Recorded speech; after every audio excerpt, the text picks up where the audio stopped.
Olá, vamos continuar nossas aulas sobre teorias modernas sobre a origem da vida. Essa aula faz parte, do nosso webcurso sobre o surgimento de vida na Terra, da Faculdade de Educação de Itavipoca e Universidade Estadual do Ceará, que é a UES. Esse webcurso ele foi desenvolvido para complementar as aulas de estágio supervisionado do ensino médio do professor Mário Amorim. A nossa equipe é composta por mim, Francisco Françoaldo Braga Teixeira e Andresa de Mesquita Pires. Esse é o Esse é mais um vídeo das nossas aulas que vai contar mais sobre as teorias modernas sobre a origem da vida. Teorias modernas sobre a origem da vida. Quando falamos em seres vivos, logo a gente se lembra dos animais. Entretanto, plantas, fungos, protozoários, algas e bactérias também são considerados seres com vida. Apesar de bastante distintos, todos eles possuem características que permitem classificá-los assim, como seres vivos. Primeiro vamos fazer essa pergunta. Quais as características permitem a gente dizer que um organismo ele é vivo?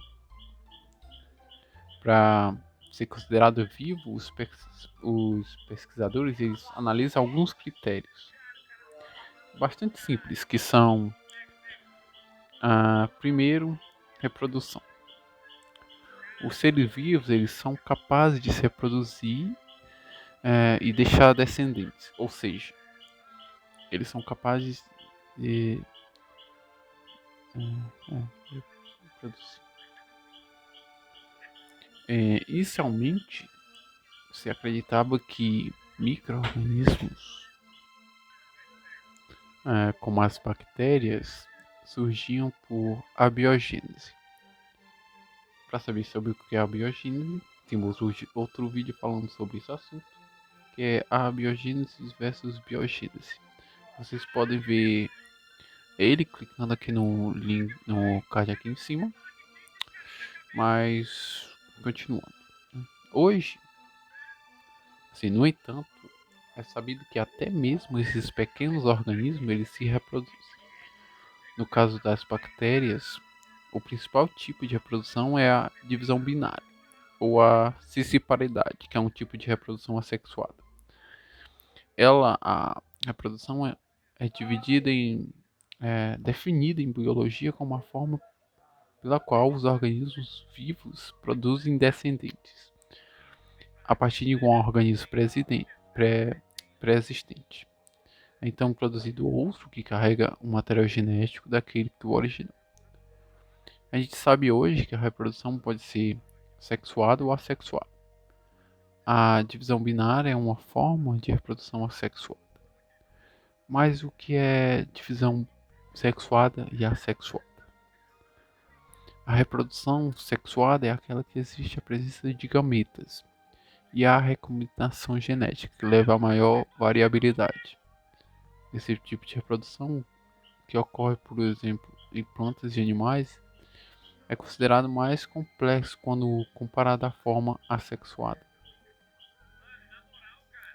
A reprodução assexuada é mais simples e, de uma maneira geral, mais rápida.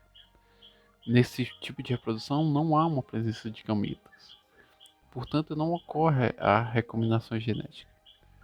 Acontece ainda a formação de organismos idênticos ou que os gerou, ou seja, se observa a formação de clones. Como exemplo de reprodução assexuada, podemos citar os processos de divisão binária, uma divisão múltipla, divisão brotamento, a fragmentação e a propagação vegetativa. Vamos falar de cada um deles agora. Primeiro falamos sobre o que é uma divisão múltipla. A divisão múltipla, ou esquizogônia, é uma forma de reprodução que ela se caracteriza pela ocorrência de várias divisões do núcleo celular sem que haja uma divisão imediata do citoplasma. As etapas dessa divisão múltipla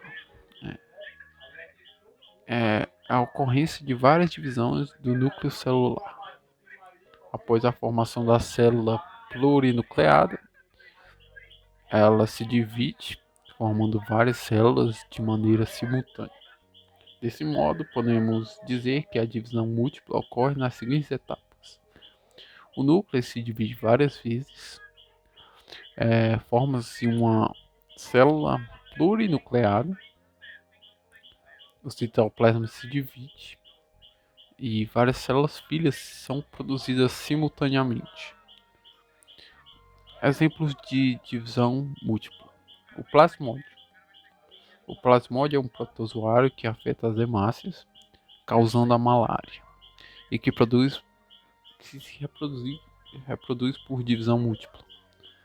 O ciclo desse protozoário se inicia quando o mosquito Anopheles ele inocula o esporozoitos na circulação sanguínea humana.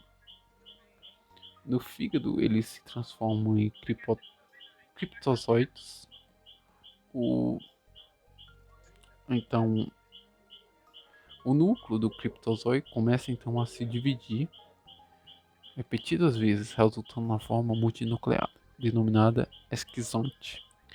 O esquizonte ele forma então os merozoitos, que eles são liberados no tecido circundante. Os merozoitos eles invadem as hemácias, dando início a um novo ciclo de reprodução assexuada. Ele sofre novamente a esquizogônia, formando trofozoitos. O núcleo do trofozoito ele sofre várias divisões, formando o esquizonte, que por sua vez ele forma vários merozoitos. Estes são lançados na corrente sanguínea. Nesse momento, ele pode se iniciar o ciclo sexuado, ocorrer outra divisão, outra invasão nas hemácias. Agora, continuando sobre as formas de reprodução, vamos falar sobre o que é o brotamento. Desse tipo de reprodução, um broto ele se desenvolve no indivíduo, após um tempo ele se desprende, passando a ter uma vida independente. Podemos citar como exemplos de organismos que se reproduzem por brotamento os fungos, as hidras, as esponjas e até certas plantas. No brotamento, como o nome sugere, há o surgimento de brotos na superfície do organismo. Esses brotos dão origem a um novo indivíduo, o qual ele pode crescer sobre o organismo que originou, formando as colônias, ou ser liberado no ambiente. Esse tipo de reprodução é comum em várias espécies de plantas, ocorrendo com uma mais frequência nas angiospermas, também em algumas espécies de animais, principalmente no grupo dos quinidários e poríferos. A hidra ela é um conhecido exemplo de quinidário que se reproduz por brotamento.